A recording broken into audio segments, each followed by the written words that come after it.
Gemini in Chrome. I didn't know this until you added it, and I'm really happy to see it. Wow, Comet and Dia have now got an arch nemesis. I mean, Opera have got one, Neon I think it's called, but yeah, I mean, at the end of the day, Google finally caved and to the AI Browser Awards, and Gemini is now available inside of Chrome, but it has some catches.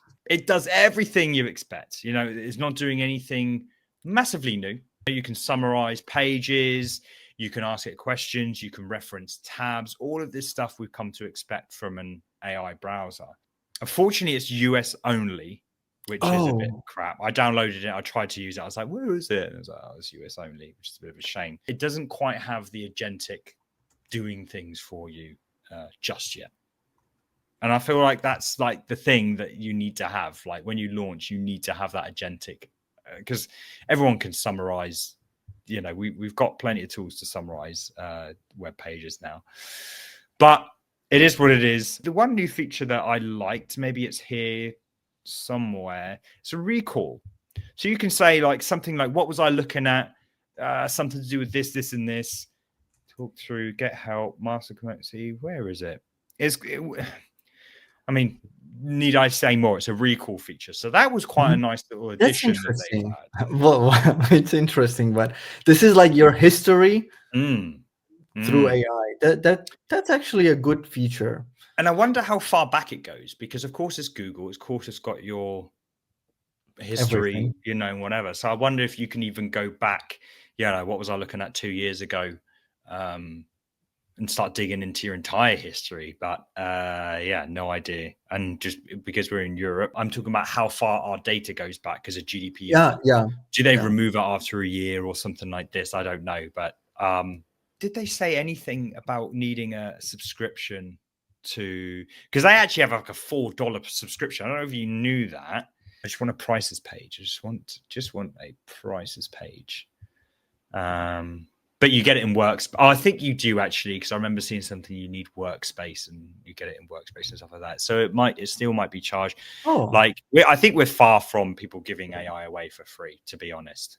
The only person to express some sort of concern on safety is Claude, because they're waiting to release their extension, and they're not doing it just yet because you can, of course, worm in a few prompts into the source code of your website, which it will then, I haven't seen any evidence of this, but it's just a very risky thing to tiptoe around, where you can sort of manipulate an agent by writing prompts in your source code. So now this is getting more mainstream. It's in a browser that is probably the most used browser in the world. I mean, I don't know whether you know that, which maybe it should be Chrome or maybe Safari. Safari is also, but no, it's probably Chrome.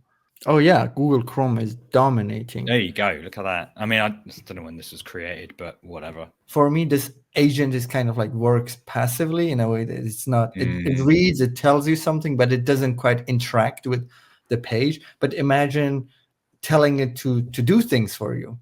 Like what? For example, just scroll down the page and add this to that would be something very simple, but it could go into more complex things. Anything from, for example, the one that I mentioned in Instagram, like doing the commenting things, maybe clean it up, maybe do a summary of what people are interacting. Could it like learn something from a YouTube video in the future? Learn something from a YouTube video and then do it for you in Webflow or like in any tool that you use? You've lost me now. Yeah. Too much into the future. Yeah. Oh, I see what you're saying. I mean, I think that's I'm still stuck on the console thing, but I think technically you should be able to do that.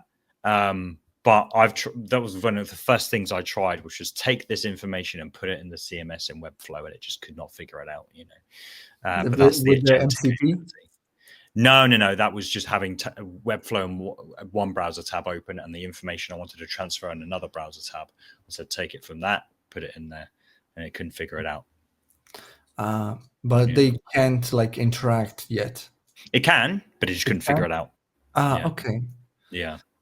This is part of a larger conversation on my show, Cmd+AI, which we stream live every single week. We discuss the news and all things related to AI in the world of design and web. Catch us next week and join in the banter.